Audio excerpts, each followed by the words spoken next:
as usual, some big risers and some heavy fallers in the new AP Top 25 in college basketball. Let's go.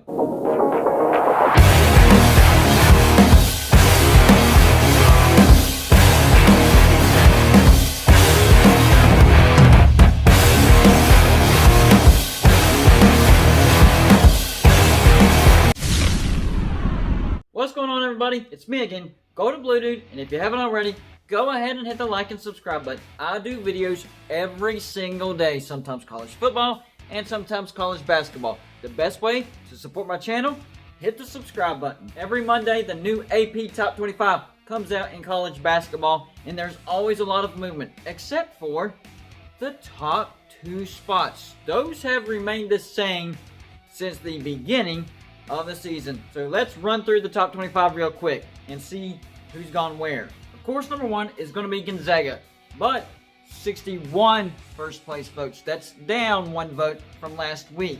They beat Pacific 95-49. I mean, they'll probably get to the big dance with no losses, easy wins, and the overall number 1 spot. Also staying at number 2, Baylor, 14-0. They do gain 1 first place vote, a total of 3. They got a nice win over number 9 Kansas, 77-69, and a good win at Oklahoma State, 81-66. I think Baylor has actually done enough to get to that number 1 spot. I guess Gonzaga has just impressed the AP voters too much. I don't know. If you look at actual schedule, I think Baylor's the number 1 team. That's just my opinion. Number 3 also stays the same. Villanova, they're 10-1. They had a win over Seton Hall, 76-74, and a win over Providence, 71-56. Providence can be tricky, so that's a good win. Number 4, Michigan, they rise 3 spots. They're 13-1. They had a win over Maryland, 87-63, and a good win at Purdue, 70-53. Number 5 stays the same. Texas, they're 11-2, but their games have been postponed due to COVID. Number 6 is going to be Houston, 13-1, up 2 spots. A win over Tulsa and a win at Temple. They kind of have a soft schedule, but they do look pretty good. Number 7, Iowa, 12-3, fell 3 spots. They lost to Indiana in a curious loss at home, 81-69. Their last loss before that was on Christmas Day at Minnesota, so I'm trying to figure that one out. Number 8, Virginia, they rise 5 spots, 10-2. Nice win against Georgia Tech, 64-62. The Yellow Jackets can be tricky, and Virginia's last loss was the day after Christmas to Gonzaga, so they're starting to build momentum. Number 9, I have been extremely high on this team. Alabama, up 9 spots, 13-3. These guys shoot a lot of threes, and they make a lot of threes. With a win at LSU, 105-75, and a win against Mississippi State, 81-73. One of the teams that could give Baylor or Gonzaga some trouble. Number 10, Texas Tech, 11-4, up 2 spots, but they've been having COVID issues, so their games have been postponed. Number 11, my team, West Virginia, 10-4, close to the top 10 again. They get a big win at Kansas State, 69-47. They had 3 games postponed, so this is nice to see that they come back playing pretty good basketball. Number 12, Missouri, 10-2, up 7 spots. A win against South Carolina, and then a big win at number 6, Tennessee. Missouri can crawl their way back into the top 10. They're on their way. Number 13, Ohio State, they're 12-4,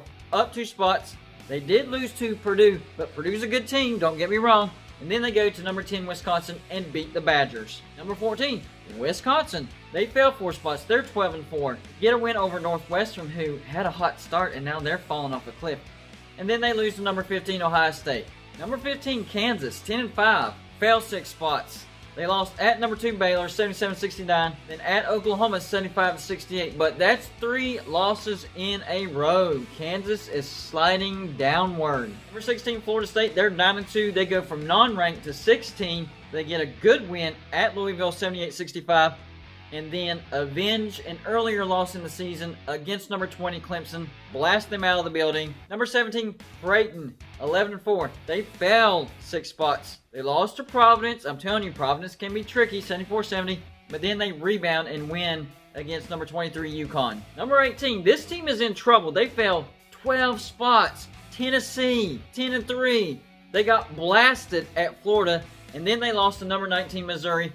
convincingly. Can the Volunteers turn it around in time for March Madness? It's not looking good in Knoxville right now. Number 19, Illinois, they're 10-5. They rise 3 spots with a win at Penn State. But before the win against Penn State, they had 2 losses in a row. Number 20, Virginia Tech, they fell 4 spots, 11-3, with a loss at Syracuse, 78-60.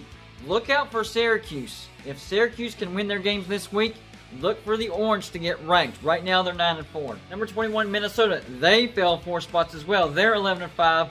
And they lost to Maryland 63-49. They're 1-3 in the last 4 games. But the weird thing is that one win was against a highly ranked Michigan. Minnesota is definitely a Jekyll and Hyde.